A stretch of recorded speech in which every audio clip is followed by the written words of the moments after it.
Welcome to another episode of World of Tanks at Engani Titan.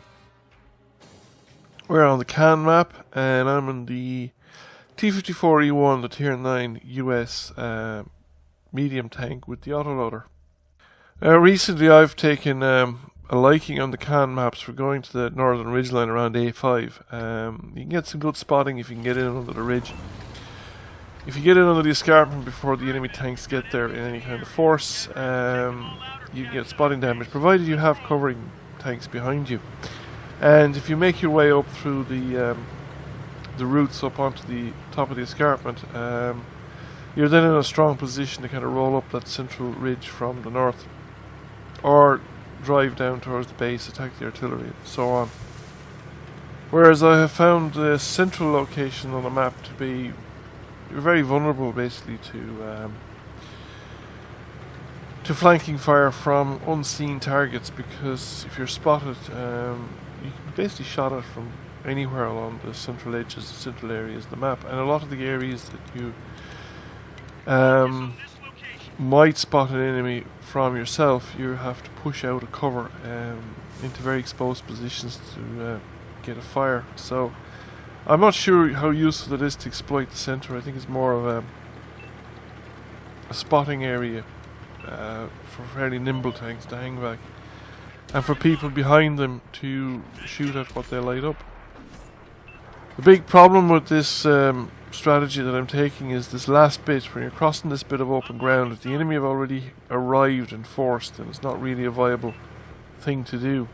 Or if you have no support behind you, obviously, you don't really want to be down here on your own, because if you have no support behind you, just because you have cover doesn't stop the enemy from just coming down mob-handed and just take you out. So the support from the rear is essential. So now that we have, or we're almost loaded, we can come up to the slope up, and we're keeping that light tank spotted, and he is being aggressive, so he gets taken out for his trouble.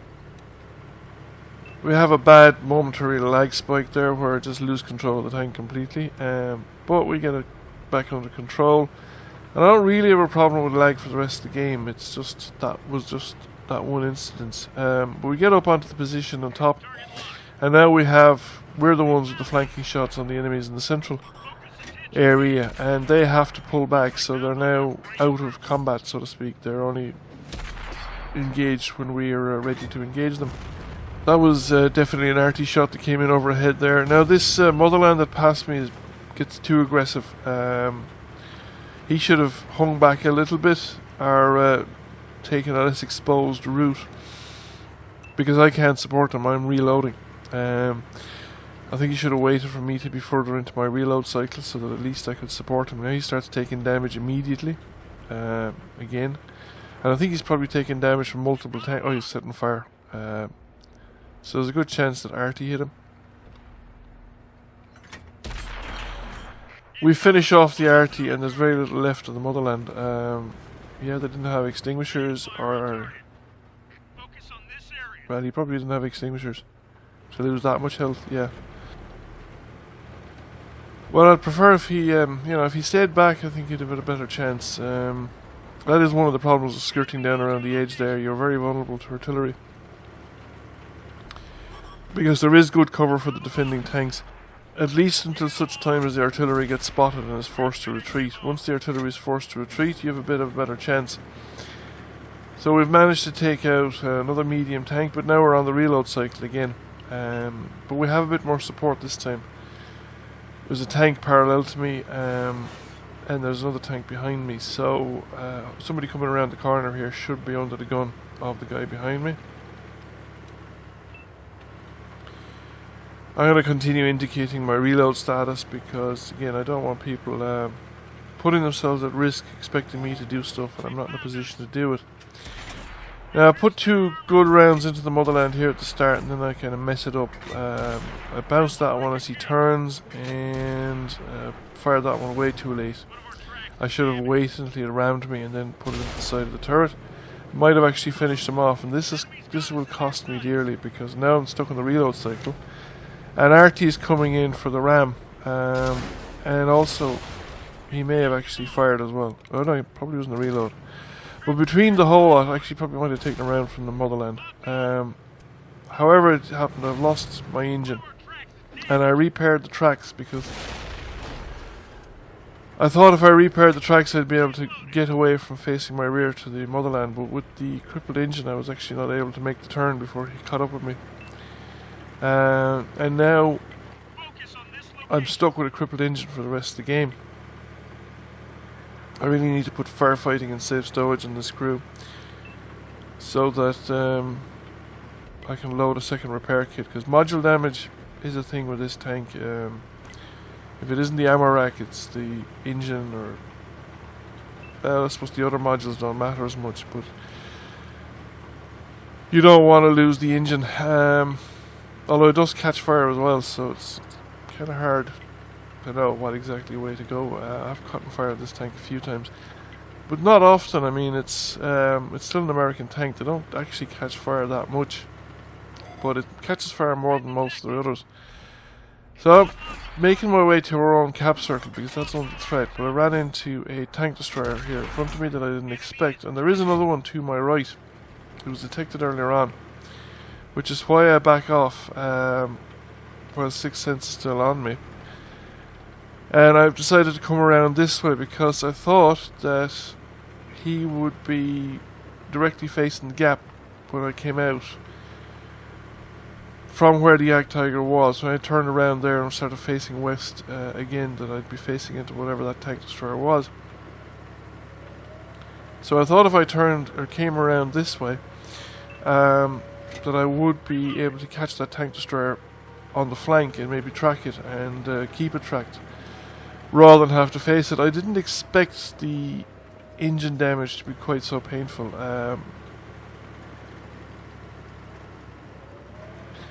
Because usually I do repair the engine in preference to tracks when I'm in a situation like that one, and I haven't had the experience of engine damage for an extended period on this tank before, and it really is, you're really struggling on the crests here. Now I managed to get the tracking shot, but I don't follow it up. I miss with the second attempt, and now I'm under the gun of a Tortoise, and I can't really afford to be under the gun of a Tortoise, especially when I'm going to be out on a reload cycle in a moment. So I need to get into cover, and I need to be that little bit closer so that I can put effective damage in without facing that gun, because his rate of fire is probably equivalent to mine, my rate of fire from the clip, but then he doesn't have the long reload, so he also has the interclip period to keep shooting at me, and I just don't have the hit points. 3 more shots from Tortoise, probably 2, and he has me taken out. He probably did it in 2, unless he got really low rolls. So I thought about changing my tactics, that if I went back, put some cap pressure on. I'm not going to make it to the cap circle before the fight in the cap circle is finished either, even without the Tortoise. The delay that he forced on me alone would be enough to stop me from making back to the cap circle. So I thought if I got into the cap circle, the Tortoise would then have to come after me, and I might have a chance of taking him out if the other 2 tanks can hold out long enough, and maybe they might kill a tank or 2 and therefore make the end game a little bit easier.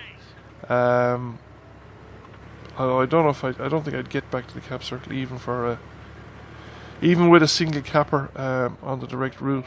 However, we might be able to turn it into a cap race. It depends on how it goes. It doesn't look good because we're now down to 2 tanks versus 3. So we were 3 versus 3 at one point. Well, 3 versus 4, I suppose. But anyway, Tortoise is here, and I miss completely. Don't get the tracking shot that I was looking for. Now I want to pull back and lose the spot on the Tortoise so that he won't know where exactly I am or what way I'm going to be orientated. And I'm going to leave the cap circle because, again, I'm not going to get the cap. If I stay in the cap circle, he's going to get a reset shot in, and nothing I do will make a difference to that. Now I'm the only guy left, and there's still somebody capping, so that means the other 2 are probably coming back after me. Now I thought the Turtis would be around there, but I underestimated his speed and I overestimated my own, I think. So I thought when he wasn't there that I might get a shot at him from the rise. But he's actually made it around the rise there in front of me. So now I need to lose the spot again and then change my direction, because I need every advantage I can get. So I pull up onto the ridge here. There's a rock covering the front of me, and the Turtis is actually backing off. He's trying to put himself in a position where he can cover both sides of my possible approach. So he's backing off to the edge of the cap circles, which gives me an opportunity to put a round in before he gets back far enough to bring his gun to bear. So I get the remainder of the clip into the commander's hatch, or cupola, but I don't. I need at least 2 more rounds to finish him, and I just won't have 2 more rounds. I'm not going to be reloaded in time. I'm not even sure if I'm going to be reloaded in time to get the Turtis before the end of the game, which at least would be I don't know, consolation prize, shall we say. But the cap is completed, so there's no time left. I'm almost loaded. I get 1 more round. I don't finish him off, so I don't even get the kill. And that's it. It's game over. So there you have it. Missing that last shot on the Motherland probably cost me my engine and cost us the game. I mean, well, it cost us a chance at the game. I would still have been facing 3 enemy tanks. There's no guarantee that we would have won the game. We did pretty well. At least one of the tank did pretty well as well in our team. In fact, the top 6 players in our team by damage seem to have been pretty decent. However, the enemy team seem to have, on average, be better at each grade. So anyway, thank you for watching. I hope you enjoyed the video. Please give it a like if you did, and consider giving the channel a subscription, and I'll catch you all again soon. Bye.